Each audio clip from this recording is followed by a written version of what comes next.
माध्यमातून ते काय आपली भूमिका जाहीर करणार, त्याचबरोबर उमेदवारी संदर्भात काय निर्णय देणार हे पाहणं महत्त्वाचं ठरणार आहे। नागपूरमध्ये संयुक्त पत्रकार परिषद होते। देवेंद्र फडणवीस आणि चंद्रशेखर बावनकुळे यांची या पत्रकार परिषदेमध्ये ते काय बोलणार याकडे सर्वांचं लक्ष लागलेलं आहे।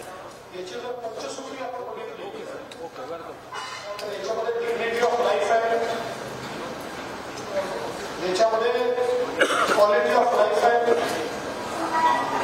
याच्यामध्ये गुंतवणुकीतून रोजगार आहे, याच्यामध्ये क्वांटिटी ऑफ अपॉर्च्युनिटी आणि क्वालिटी ऑफ अपॉर्च्युनिटी अशा 5 पॉईंट्सवर या ठिकाणी हे संकल्पपत्र तयार झालं आहे। आणि एकूण संधीची निर्मिती आणि गुणवत्तापूर्ण विकास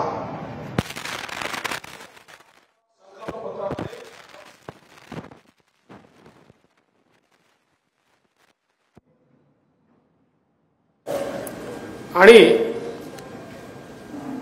एकूणच संधीची निर्मिती आणि गुणवत्तापूर्ण विकास याच्यावर या संकल्पपत्रामध्ये भर देण्यात आलाय।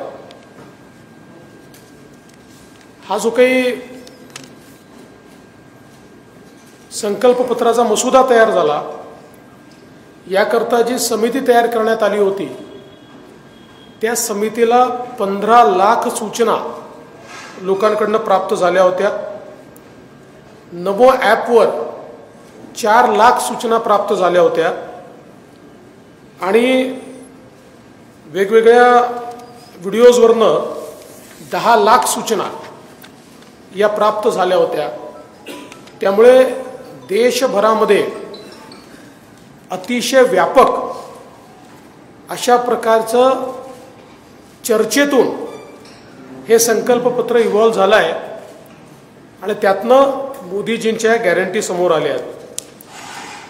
यामध्ये विशेषतः गरीब वर्गांकरता पुढचे 5 वर्ष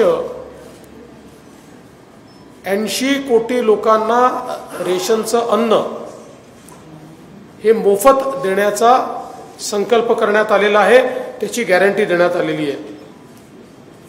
आयुष्यमान भारतच्या अंतर्गत 5 लाखापर्यंतचा इलाज मोफत देण्यात आलेला आहे आणि 70 वर्षावरचे जेवढे नागरिक आहेत यांना युनिव्हर्सली, म्हणजे त्यांच्याकडे इन्कम किती आहे वगैरे याचा विचार न करता त्यांना युनिव्हर्सली या ठिकाणी मोफत उपचार देण्याचा निर्णय झाला आहे।